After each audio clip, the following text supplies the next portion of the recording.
Salut, nouvelle vidéo, cette fois direction l'Italie et on va bien évidemment chercher...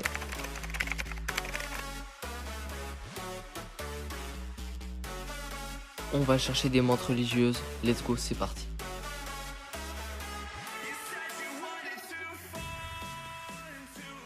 Avec une petite tête sympa, Mantis religiosa se caractérise par ses deux taches noires et blanches à l'intérieur des pattes.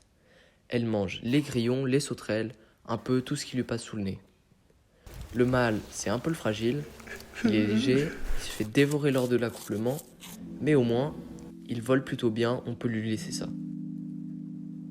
Et surtout, ne confonds pas la menthe religieuse avec ses cousines du sud de l'Europe, qui sont des espèces différentes.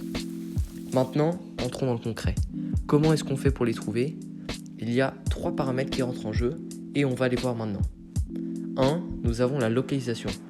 On peut trouver des menthes autour du bassin méditerranéen, dans le sud de la France, en Espagne, en Italie, dans les pays des Balkans, mais elle remonte aussi dans le nord.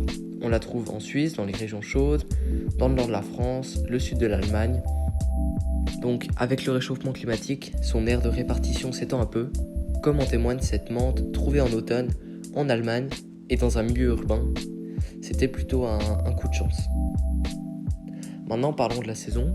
C'est très simple, le mieux c'est l'été et l'automne. La menthe elle est adulte et c'est là qu'on va pouvoir l'observer dans les buissons. C'est aussi à ce moment que se passent les accouplements. En hiver, on ne trouve pas de menthe parce qu'elles sont tout simplement mortes. Il ne reste plus que l'œuf. Et au printemps, on trouve les jeunes et ils sont durs à voir car assez petits.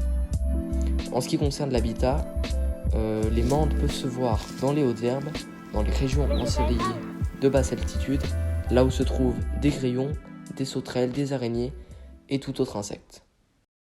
Après, il n'y a pas de miracle, il faut y aller, donc on va dans les hautes herbes, on regarde attentivement, on essaye de ne pas tout écraser non plus et on cherche.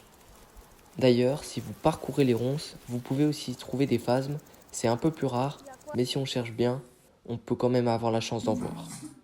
Ils sont très nombreux dans le monde, de formes diverses, de couleurs diverses, mais en Europe, ils prennent seulement l'apparence d'un bâton. Voilà, la vidéo touche à sa fin. J'espère vous avoir donné des infos intéressantes pour trouver des menthes. Maintenant, je vous montre quelques reptiles que j'ai trouvés durant le voyage aussi. Et on se voit bientôt. Bye.